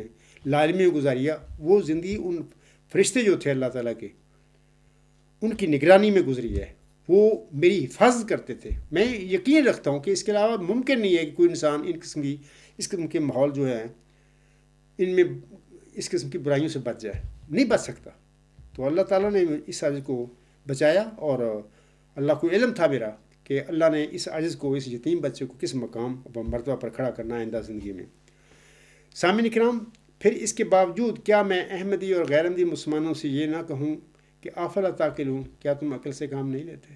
یعنی یہ عاجز، میں عاصم کی طرح یہ نہیں کہتا اپنے متعلق کہ مجھے لوگ صادق اور امین کہتے تھے، میرے تو میں گمان بھی نہیں یہ باتیں یہ کیا ہونے والا ہے، لیکن میں پھر بھی کہتا ہوں کہ کوئی بھی انسان جہاں جہاں میں رہا ہوں جائے تحقیق کرے، انشاءاللہ تعالیٰ کوئی ایک بھی عیب اس عاجز کی زندگی میں آپ کو نہیں ملے گا۔ کوئی نہیں کہے گا اٹھ کے کہ میرے متعلق یہ عبدالغفار جمبا اس قسم کا، اس نے یہ جرم کیا، فلاں کیا، ملے گا ہی نہیں آپ کو، کیونکہ اللہ نے میری حفاظت فرمائی ہے۔ جب سے ملا وہ دل بر دشمن ہے میرے گھر گھر، حضور صاحب فرماتے ہیں، مرزا صاحب صاحب فرماتے ہیں، جب سے ملا وہ دل بر دشمن ہے میرے گھر گھر، دل ہو گئے ہیں پتھر، قضا و قدر یہی ہے۔ برخلاف اس عاجز یعنی مدعی مئو ذکی غلام مسیح الزماں کے جناب مرزا بشیر الدین محمود احمد پر آپ کے والد محترم حضرت امام مہدی و مسیح موعود حضرت مرزا غلام احمد صاحب کی زندگی میں پہلا بدکاری کا الزام لگ گیا تھا۔ حالانکہ اس وقت جناب مرزا بشیر الدین محمود احمد شادی شدہ تھے، چھوٹی عمر میں شادی کر دی تھی حضور صاحب نے۔ اس کے بعد بھی وقفے کے بعد ان پر ساری زندگی بدکاری کے الزام لگتے رہے۔ عام غریب احمدی تو رہے ایک طرف، مرزا بشیر الدین محمود احمد کی اولاد اور آپ کے قریبی رشتہ داروں نے حلف موقت بعذاب کے ساتھ آپ پر بدکاری کے سنگین الزامات لگائے ہوئے ہیں۔ کتابیں لکھی جا چکی ہیں انٹرنیٹ پر، اپنا یہ کتابیں آنے رہے، کوئی بھی بندہ پڑھ سکتا ہے۔ اور ان کے قریبی ساتھیوں نے مرزا بشیر الدین محمود احمد اور کے خاص اور خاص جو پیروکار تھے، مرید تھے، یا اس کی اولاد نے، اس کے قریبی رشتہ داروں نے اس پر حلف موقت بعذاب کے ساتھ سنگین بدکاری کے الزام لگائے ہوئے ہیں۔ اور آگے سے مرزا بشیر الدین محمود احمد 4 گواہوں کا ڈرامہ رچاتا رہا کہ 4 گواہ لے آؤ۔ بھائی جب کوئی اس انسان کی عزت کوئی انسان لوٹتا ہے تو کیا 4 گواہوں کے ہوتے ہوئے یہ ایسا کام کرتا ہے؟ مزید برآں سامعین کرام الغلام.com پر مرر نمبر 91 اور 92 کو ملاحظہ فرمائیں کہ بعض احمدیوں نے حلف موقت بعذاب اٹھائے ہیں کہ مرزا بشیر الدین محمود احمد نہ صرف بدکار اور زناکار تھا بلکہ وہ اپنی بیویوں کے ساتھ غیر مردوں سے زنا بھی کرواتا تھا۔ اے میرے احمدی بہنوں، بھائیوں اور بزرگوں، ذرا انصاف سے تقوی کے ساتھ غور کرو ان باتوں پر۔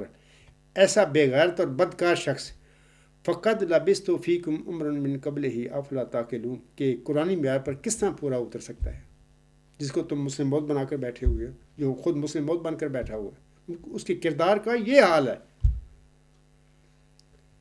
یہ دلیل کہ مرزا بشیر الدین محمود احمد حضرت مرزا غلام احمد کا بیٹا تھا، یہ کوئی دلیل نہیں ہے جو کہ اس کی پاک دامنی کے لیے پیش کی جا سکے، کیونکہ قرآن کریم کے مطابق نبیوں کی اولادیں بھی گمراہ اور ناخلف ہو سکتی ہیں، جیسا کہ اللہ تعالیٰ سورۃ ہود کی آیات 46، 47 اور 48 میں فرماتا ہے،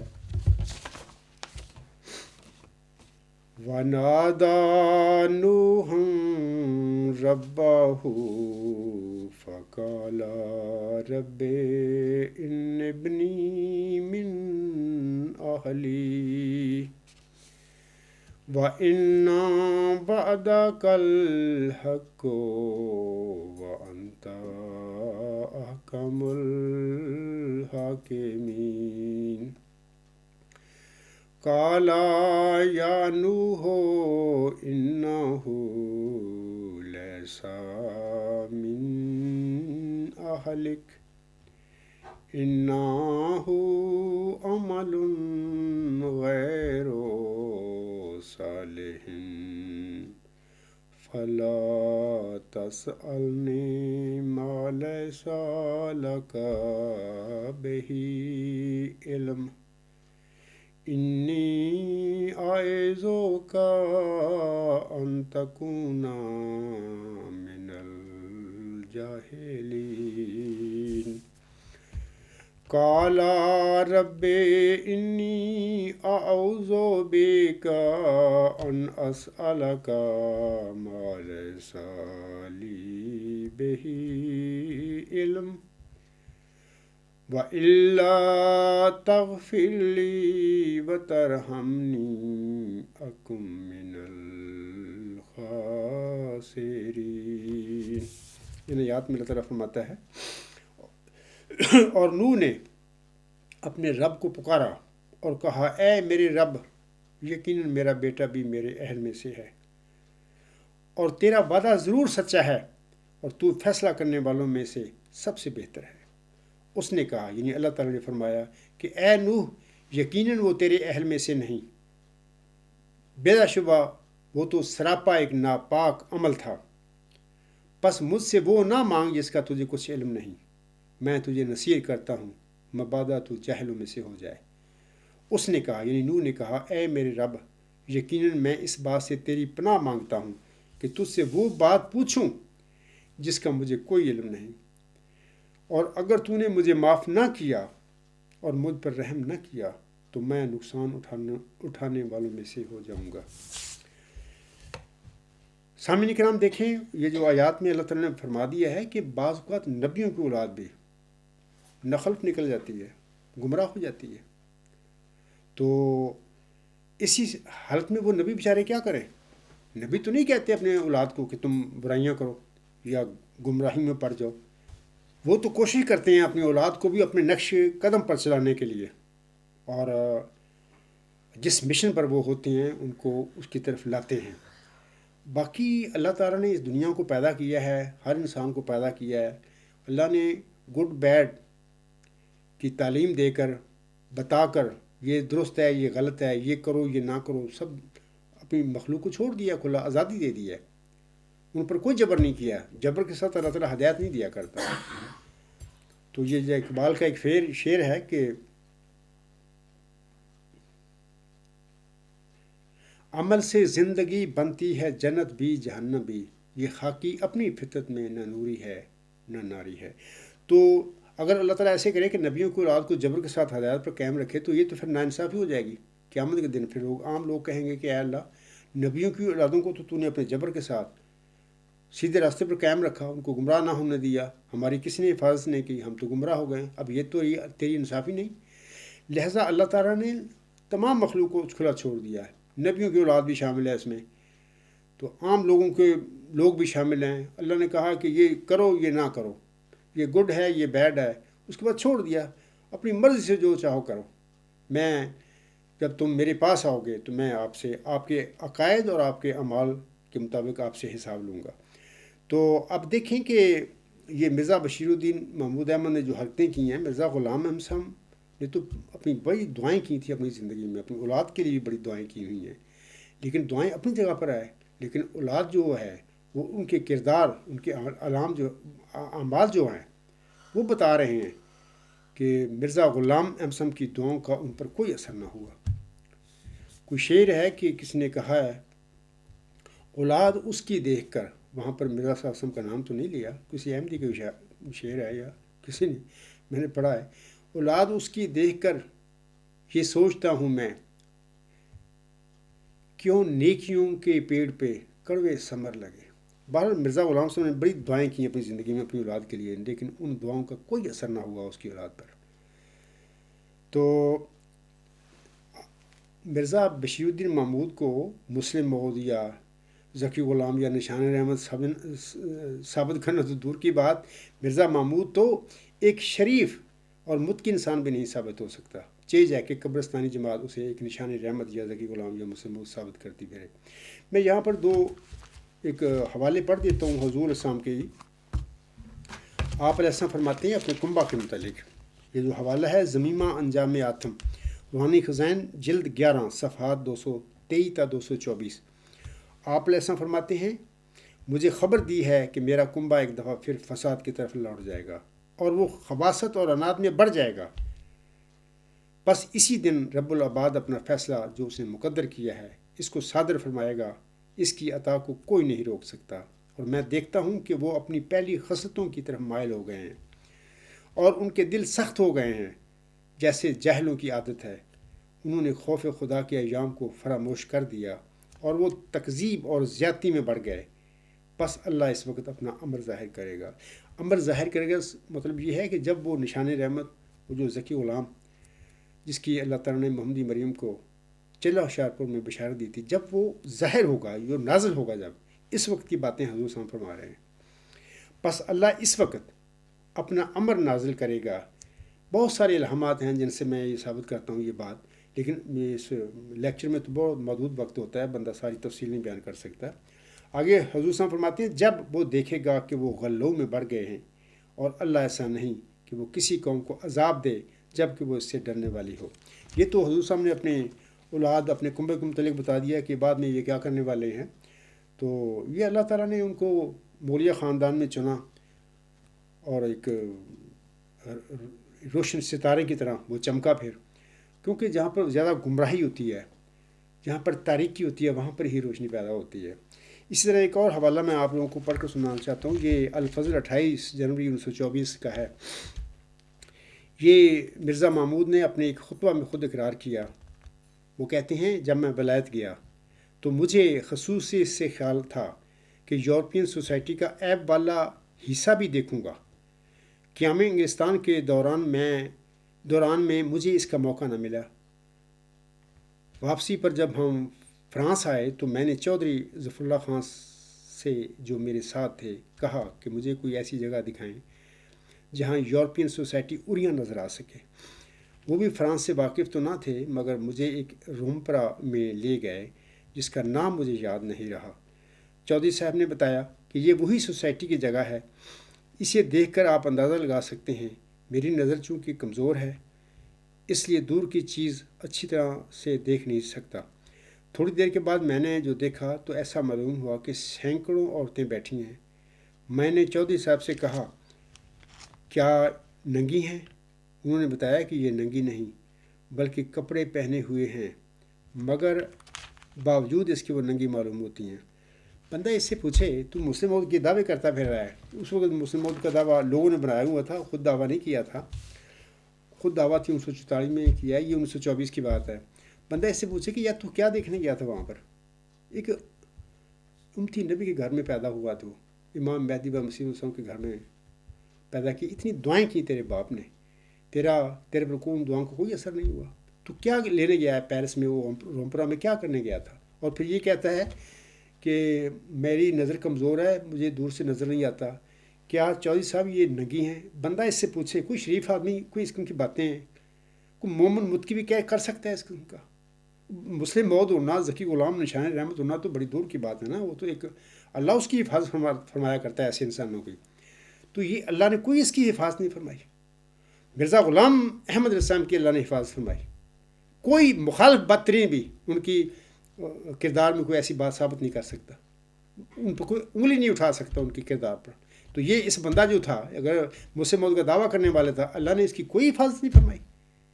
اس کا مطلب یہ ہوا کہ اللہ تعالیٰ نے وہ ذکی غلام بطور جسمانی لڑکا اللہ نے محمدی مریم کو دیا ہی نہیں، وہ تھی ان کے لڑکوں میں سے تھا ہی نہیں۔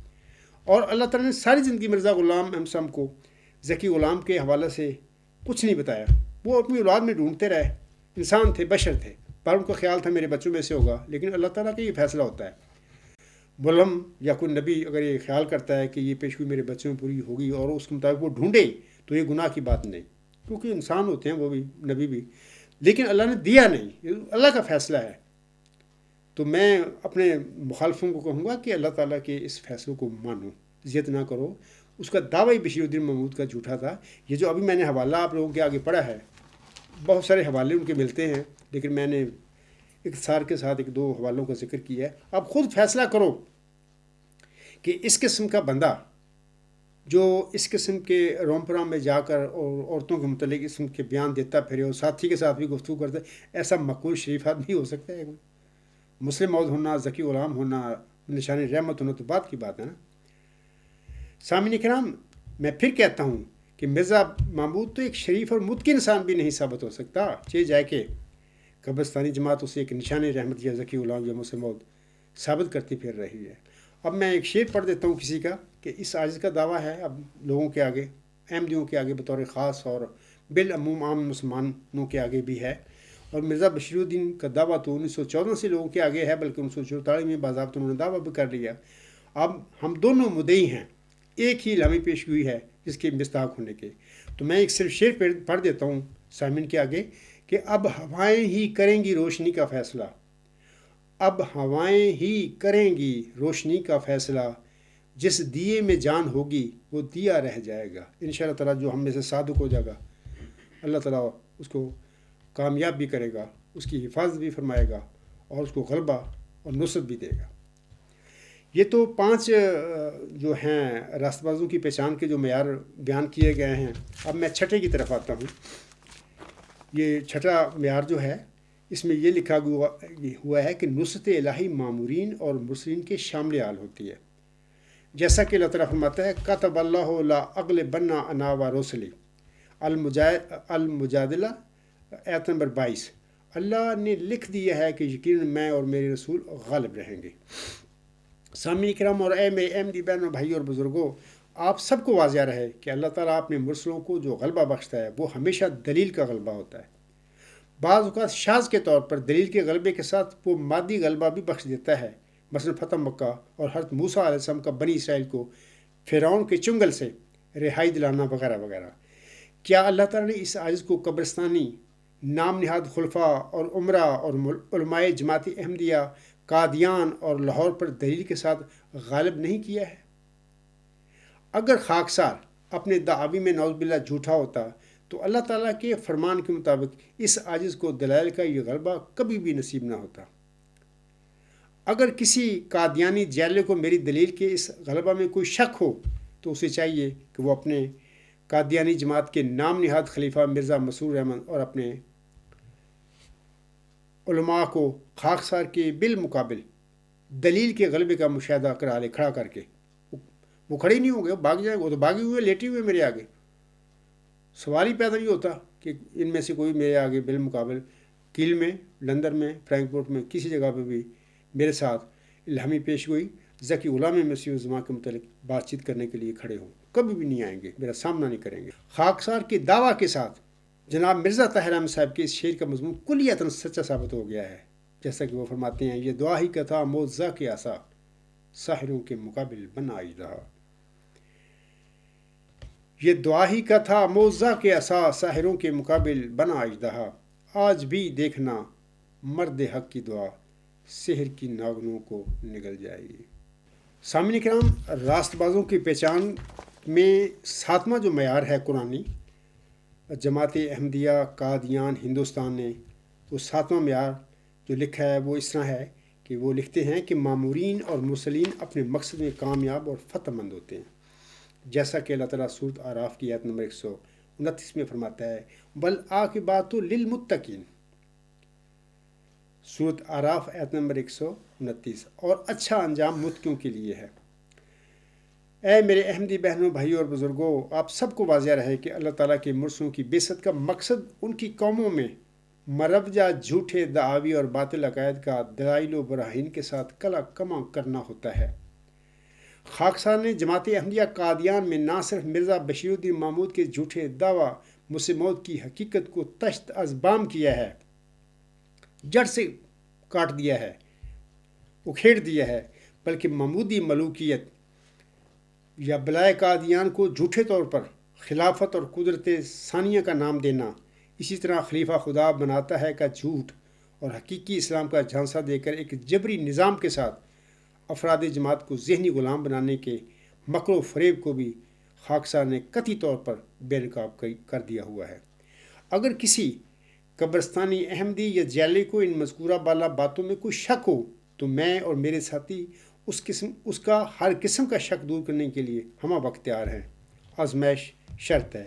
اس لحاظ سے سورہ اعراف کی آیت 129 والعاقبۃ للمتقین کے مطابق خاکسار الحمدللہ آج بھی اپنی زندگی میں کامیاب اور فتح مند ہے، الحمدللہ رب العالمین۔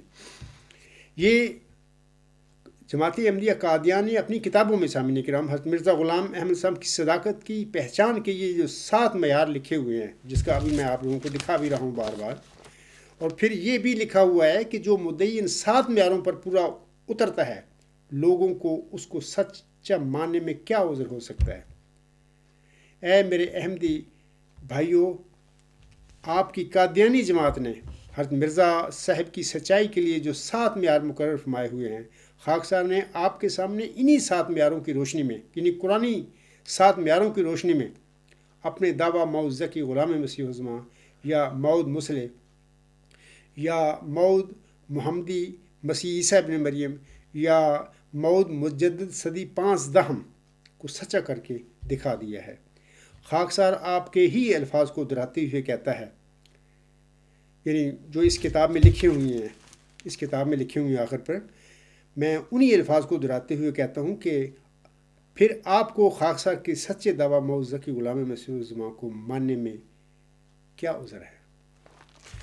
آج کا لیکچر نمبر 114 خاکسار مدعی موعود ذکی غلام مسیح الزمان کی صداقت کے دلائل کا حصہ اول ہے، اور آئندہ لیکچر نمبر 115 میں خاکسار ان معیاروں کی روشنی میں اپنی صداقت کے دلائل پیش کرے گا جو کہ قادیانی جماعت امام مہدی و مسیح موعود مرزا غلام احمد صاحب کی صداقت کے 9 معیاروں کے طور پر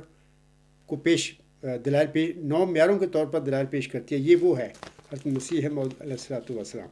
9 معیار ہیں یہاں پر۔ انشاءاللہ آئندہ جو خاکسار کا جو لیکچر ہوگا، لیکچر نمبر 115، اس میں خاکسار اپنی صداقت کو ان 9 پیش کردہ جو معیار ہیں حضرت مرزا غلام صاحب کی صداقت کے لیے جماعت احمدیہ قادیان نے اپنے اس کتابچہ میں لکھے ہوئے ہیں۔ آخری صفحہ سے پچھلا صفحہ جو ہے اس میں ہے، یہ میں نے موٹا کر کے دکھا رہا ہوں۔ تو انشاءاللہ ان دلائل کی روشنی میں خاکسار اپنی صداقت کے دلائل جو ہے براہین، ان جو حضور علیہ السلام کی صداقت کے حوالے سے پیش کیے گئے ہیں، خاکسار انہی معیاروں کے مطابق اپنی صداقت کے دلائل پیش کرے گا۔ حق مدر حضرت مرزا غلام احمد صاحب اپنی کتاب ازالہ ہوام میں فرماتے ہیں، آپ علیہ السلام فرماتے ہیں، چھوٹا سا حوالہ میں چاہتا ہوں پڑھ کے سنا دوں آپ لوگوں کو، آپ کے فائدہ کے لیے ہے۔ آپ علیہ السلام فرماتے ہیں، ازالہ ہوام روحانی خزائن جلد 3 صفحہ 116 تا 117۔ آپ علیہ السلام فرماتے ہیں، نیک بخت انسان کا فرض ہے کہ سچائی کو طریقوں کو ہاتھ سے نہ دے، بلکہ اگر ایک ادنا سے ادنا انسان کی زبان پر کلمہ حق جاری ہو اور اپنے آپ سے غلطی ہو جائے تو اپنی غلطی کا اقرار کر کے شکر گزاری کے ساتھ اس حقیر آدمی کی بات مان لے اور انا خیر منہ کا دعویٰ نہ کرے، ورنہ تکبر کی حالت میں کبھی رشت حاصل نہیں ہوگا، بلکہ ایسے آدمی کا ایمان بھی معرض خطر میں ہی نظر آتا ہے۔ علاوہ اس کے سامعین کرام، حضرت مرزا غلام احمد صاحب نے معود نشان رحمت یا معود ذکی غلام کے متعلق ایک نشانی بتائی ہے، تو یہ تذکرہ صفحہ 679 بحوالہ تذکرۃ المہدی حصہ دوم جدید ایڈیشن صفحہ 274 پر یہ الفاظ ہیں۔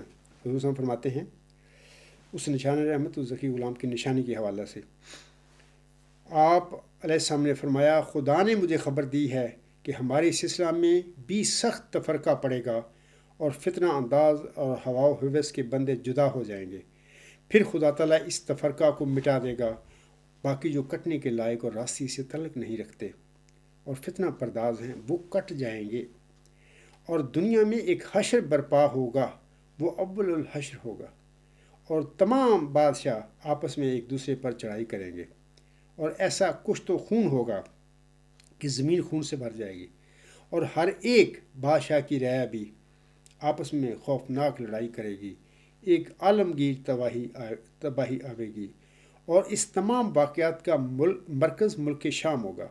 صاحبزادہ صاحب، اس وقت میرا لڑکا موعود ہوگا، خدا نے اس کے ساتھ ان حالات کو مقدر کر رکھا ہے۔ ان واقعات کے بعد ہمارے سلسلہ کو ترقی ہوگی اور سلاطین ہمارے سلسلہ میں داخل ہوں گے، تم اس موعود کو پہچان لینا۔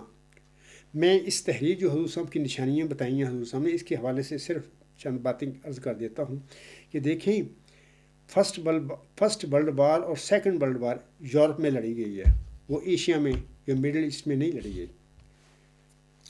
یہاں پر حضور صاحب ملک شام کی بات کر رہے ہیں کہ اس کا مرکز ملک شام ہوگا۔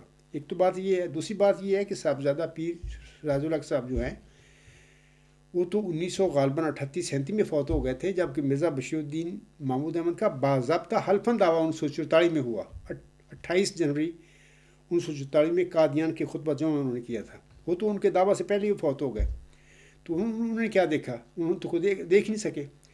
تو یہ باتیں ہیں کہ یہ جو معاملہ ہے اس وقت آپ دیکھیں مڈل ایسٹ کا کیا حال ہے۔ 9/11 کے بعد مسلمانوں کے خلاف اور یہ جو مغربی طاقتیں ہیں، انہوں نے ایک قسم کی تھرڈ ورلڈ وار شروع کی ہوئی ہے۔ انہوں نے نام نہیں لیتے تھرڈ ورلڈ وار کا، بلکہ دہشت گرد کہتے ہیں مسلمانوں کو۔ دہشت گردی کے خلاف یہ جنگ ہے، دراصل مسلمانوں کے خلاف جنگ ہے۔ جب 1999 میں رشین بائی پولر ورلڈ تھی، جب رشیا کو ڈیفیٹ ہوئی اور ساری ان کی ریاستیں آزاد ہو گئیں، تو بہت کمزور ہو گیا تھا رشیا، اس کی وہ سٹیٹس جو تھا ورلڈ پاور ہونے کا ختم ہو گیا۔ تو اس وقت بھی ان کا ناٹو تھا، بعد میں ناٹو قائم رہا۔ اس وقت کسی نے ان سے سوال کیا ناٹو کے جنرل سیکرٹری کو کہ آپ رشیا جس کے لیے آپ نے ناٹو تیار کیا تھا وہ تو ختم ہو گیا آپ کا، رشیا تو اس کی حیثیت نہیں رہی، آپ کے بالمقابل جو طاقت تھی بڑی وہ تو ختم ہو گئی، آپ نے ناٹو کس لیے رکھا ہوا ہے؟ تو انہوں نے کہا کہ ابھی اسلام ہے۔ تو میں آپ لوگوں کو بتانا چاہتا ہوں کہ اسی دین اسلام کے ساتھ مسلمانوں کے ساتھ 9/11 کے بعد سے بڑے حکیمانہ رنگ میں انہوں نے تیسری ورلڈ وار کا آغاز کیا ہوا ہے، لڑی جا رہی ہے۔ دجال بھی خارج ہو چکا ہے، ظہور ہو چکا ہے، اس کا خروج ہو چکا ہے۔ آپ دیکھتے ہیں کہ امریکہ اور مغربی طاقتیں مسلمان ملکوں کے ساتھ کیا کر رہی ہیں، کیا ہو رہا ہے۔ کسی عیسائی ملک کے ساتھ بھی یہ کچھ انہوں نے کیا ہے، انڈونیشیا کا ایک جزیرہ تھا ایسٹ تیمور، 1 منٹ میں آزادی دلا کے انہوں نے انڈیپینڈنٹ ملک بنا دیا. یہ سارے یہ لوگ تھے، ویسٹ تک تھے، عیسائی ہیں. کشمیر میں 70-72 سال سے مسلمان ذبح ہو رہے ہیں، فلسطین میں ذبح ہو رہے ہیں. کیا لوگ جانتے نہیں کہ وہاں پر قتل عام ہو رہا ہے؟ وہ انسان ہے، لیکن نہیں، وہ مسلمان ہے نا. مسلمان انسان کہاں ہے ان کی نظروں میں؟ تو میں آپ نے سامعین کو کہوں گا کہ یہ ظلم ہے مسلمانوں کے ساتھ، دین اسلام کے ساتھ. آپ لوگوں کو چاہیے کہ یہ جو آسم کی خبریں ہیں، پیشگوئیاں، ان پر ایمان بھی لائیں اور ان کے لیے اپنے آپ کو تیار کریں کہ اب انشاءاللہ تعالیٰ دین اسلام کی فتح اور غلبے کا آغاز ہونے والا ہے. اور یہ انشاءاللہ تعالیٰ توپ اور تلوار کے ساتھ نہیں ہوگا. انشاءاللہ تعالیٰ یہ علمی، یہ نظریاتی جنگ ہوگی جو کہ دانشگاہوں میں لڑی جائے گی. انشاءاللہ تعالیٰ محمد عربی صلی اللہ علیہ وسلم اور حضرت مرزا غلام احمد یعنی محمدی مریم کا یہ ادنا سا غلام جو ہے، ذکی غلام ہے، انشاءاللہ یہ جنگ لڑے گا. اور آپ دیکھیں گے کہ دلائل اور براہین کے ذریعے دین اسلام باقی ادیان غالب پر فتح پائے گا. آخر پہ میں ایک بات کہہ کر یہ خطبہ ختم کرنا چاہتا ہوں. خاکسار نے مباہلہ کا چیلنج قادیانی جماعت کو دیا تھا، اور یہ 8 فروری 2018 کو دیا تھا میں نے، اور مضمون نمبر 125 پر یہ میرا مباہلے کا چیلنج آپ پڑھ سکتے ہیں. اور میرا خطبہ جمعہ 16 فروری 2018 وہ بھی آپ سن سکتے ہیں. وہاں پر میں نے مرزا مسرور اور قادیانی جو ارباب اختیار ہیں ان کو مباہلے کا چیلنج دیا، ان کو مباہلہ کے لیے بلایا، لیکن وہ نہیں آئے. تو اب میں آپ لوگوں کو ایک مرزا طاہر احمد صاحب کا ہی، اور بعد میں نا پھر آج کل بڑھ کی باتیں کر رہے ہیں قادیانی یہ جیلے وغیرہ کہ جی، حالانکہ وہ انہوں نے مباہلہ میرا ایکسیپٹ ہی نہیں کیا، وہ میدان میں نہیں نکلے. اب یہ بڑھ کی باتیں کرتے پھرتے ہیں آج کل کہ نہیں جی جماعتی عملی قادیان مباہلے میں جیت گئی، جمبا صاحب ہار گئے. اس قسم کی فضول باتیں کرتے رہے ہیں، حالانکہ انہوں نے مباہلہ کا چیلنج قبول ہی نہیں کیا، وہ داخل ہی نہیں ہوئے. جیت کیسے گیا بھائی؟ وہ ایک بندہ میدان میں نہیں اترا تو وہ باہر بیٹھے ہوئے جیت گیا. بس اس قسم کی ان کی جیتیں ہیں. آج میں ایک اور بات آپ لوگوں کے آگے کہنا چاہتا ہوں، جیلوں کے لیے خاص قسم کی یہ بات ہے کہ میں آپ لوگوں کو بتانا چاہتا ہوں کہ جناب مرزا طاہر وہ خدا بنا ہوا تھا اس دنیا میں. اس عاجز نے ان کے آگے دعویٰ رکھا. ظاہر ہے کہ وہ خدا بنا ہوا تو احمدیوں کو تو کیڑے مکوڑے سمجھتا تھا، یہ اس عاجز کو بھی کیڑا مکوڑا ہی سمجھتا تھا. میں تو ویسے ہی کمزور انسان ہوں. تو وہ سمجھتا تھا یہ عبدالغفار جمعہ یہ موت ذکی غلام مسیح الزما ہونے کا دعویٰ میرے والد کو جھوٹا کہہ رہا ہے، فلاں ہے. اور گردن میں ایک سریا تھا اس کے پھنسا ہوا. تکبر انا میں بھرے ہوئے انسان ہیں یہ لوگ. پتہ ہی نہیں ان کو خدا کی طاقتیں کیا ہیں. خدا کسی اگر حقیر ذرے کو نوازنا چاہے وہ اس کو بھی نواز سکتا ہے، لیکن ان کے دل و دماغ میں یہ بات ہی نہیں ہے کہ ہمارے علاوہ ہی سمجھتے ہیں ہمارے علاوہ اللہ کسی کو نہیں نواز سکتا. اب ہم ہی ہیں قیامت تک، ہمیں ہی نوازا جائے گا. سے سب جھوٹ ہے ان کا، قطعی میں کوئی صداقت نہیں ہے. اللہ تعالیٰ پوری دنیا کا اللہ تعالیٰ ہے، مالک ہے، خالق ہے. تو سب کے جس کو چاہے نوازنا وہ نواز سکتا ہے. تو میں ان کو کہنا چاہتا ہوں کہ مرزا طاہر اس دنیا میں تو خدا بنا ہوا تھا، مرنے کے بعد اس کی خدائی نکل گئی، اس کو روشنی ہو گئی کہ بھئی یہ کیا ہوا. اس کو حقیقت کا پتہ لگ گیا، اور پھر وہ روتا رہا اللہ تعالیٰ کے حضور پہ کہ میں کیا کر کے آ گیا ہوں. وہاں پر میں نے عبدالغفار جمعہ کے ساتھ یا جو دعوے دار تھا اس کے ساتھ میں کیا ڈرامہ کیا ہے، اس کو میں اپنی زوم میں وہ مجھے ناکام اور نامراد کر کے گیا ہے، آگے چلا گیا. تو اس کے بعد میں آپ کو بتانا چاہتا ہوں اس کے حالات کہ وہ اتنا روتا، اتنا زیادہ اللہ تعالیٰ کی گریہ زاری کرتا رہتا تھا کہ اے اللہ مجھے موقع دے کہ میں اپنا پیغام کسی طرح اس دنیا میں تک پہنچا دوں.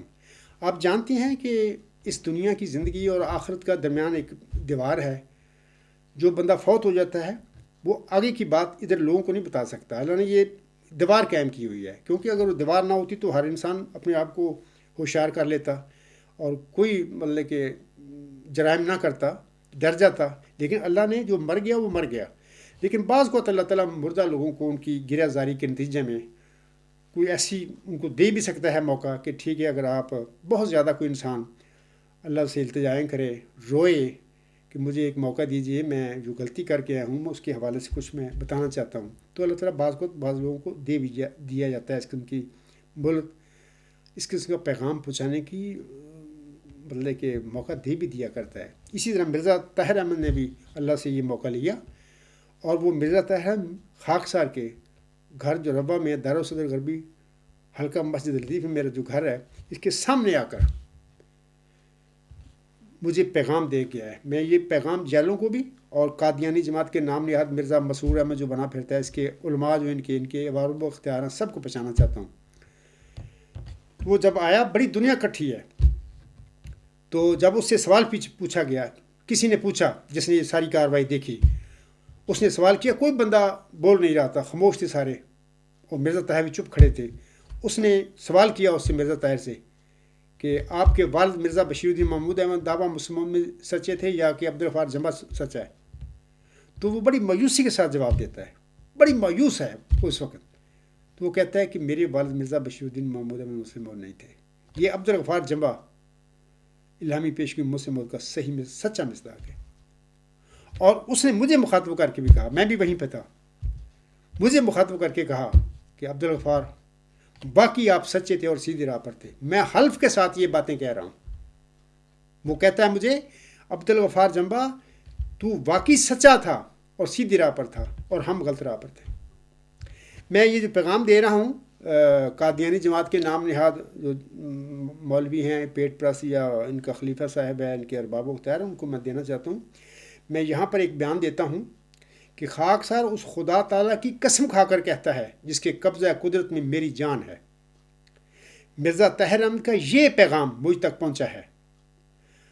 اگر خاکسار کا یہ بیان جھوٹا ہے اور میں لوگوں کو گمراہ کرنے کے لیے جھوٹے طور پر یہ پیغام قادیانی جماعت تک پہنچا رہا ہوں، تو خدا تعالیٰ مجھے ایسی عبرت ناک سزا دے کہ دنیا میں میں ایک عبرت کا نشان بن جاؤں. اور اگر میں مرزا طاہر احمد کا یہ سچا پیغام قادیانی جماعت کے ارباب و اختیار، ان کے جیلوں، ان کے مولویوں، ان کے نام نہاد خلیفہ تک پہنچا رہا ہوں، تو پھر اے اللہ تعالیٰ مرزا طاہر احمد کے اس پیغام کو نام ماننے کی صورت میں ان مخالفوں کو تو ایک عبرت کا نشان بنا دینا. آمین ثم آمین. کیا مرزا مسرور احمد خاکسار کے اس بیان کو اپنے آئندہ خطبہ جمعہ میں جھٹلا کر دکھائے گا؟